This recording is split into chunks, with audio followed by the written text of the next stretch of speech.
Salam sejahtera Malaysia, denyut nadi suara rakyat bergema di channel ini. Jangan lupa tekan butang subscribe, like dan share. Malaysia kita punya, cintai Malaysiaku, kita jaga kita.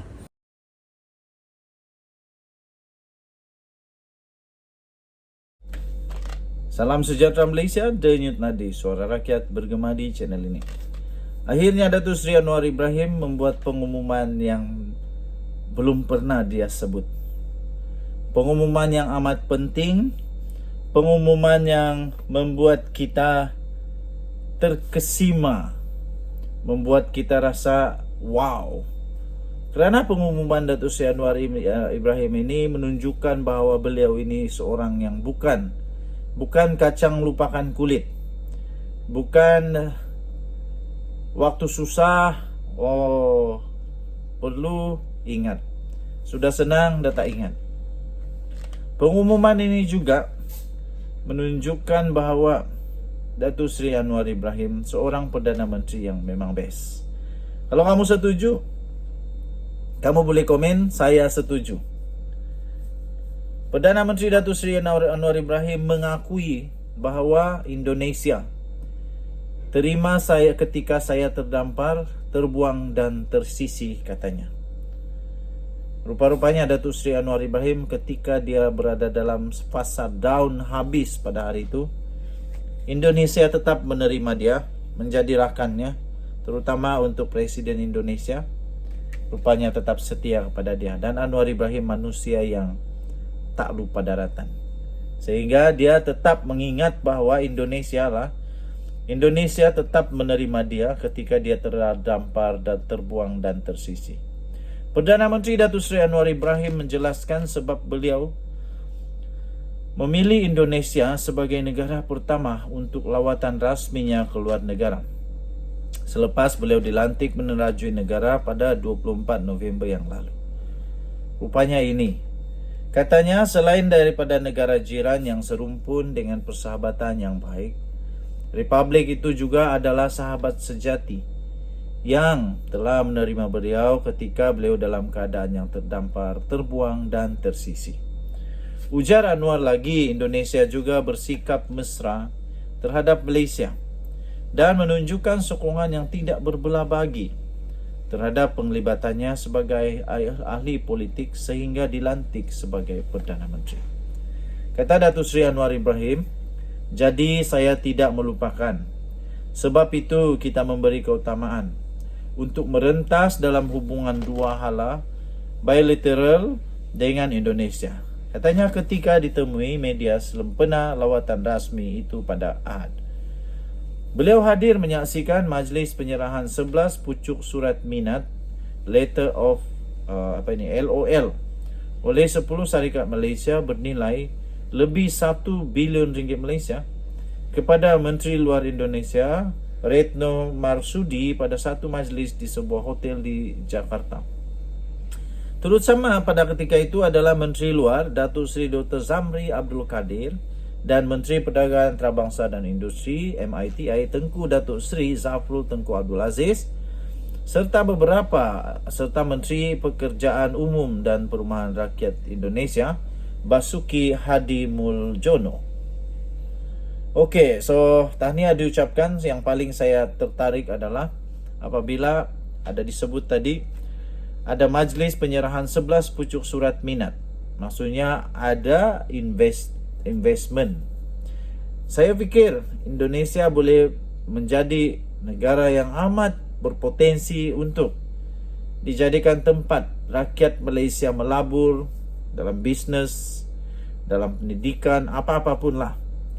Dan begitu juga dengan Indonesia boleh juga melabur ke negara Malaysia. Saya fikir ini satu permulaan yang baik untuk Perdana Menteri Datuk Seri Anwar Ibrahim. Tahniah diucapkan. Bye-bye. Salam sejahtera Malaysia. Belum selesai rupanya kes isu panas kemelut politik negeri Sabah. Ketua Menteri Haji G tidak layak lagi untuk kekal Ketua Menteri. Itu satu dakwaan yang telah pun dikeluarkan baru-baru ini. Haji G tidak layak lagi tidak lagi layak kekal Ketua Menteri, kata KDM. KDM tetap dakwa Haji G tidak lagi layak kekal Ketua Menteri.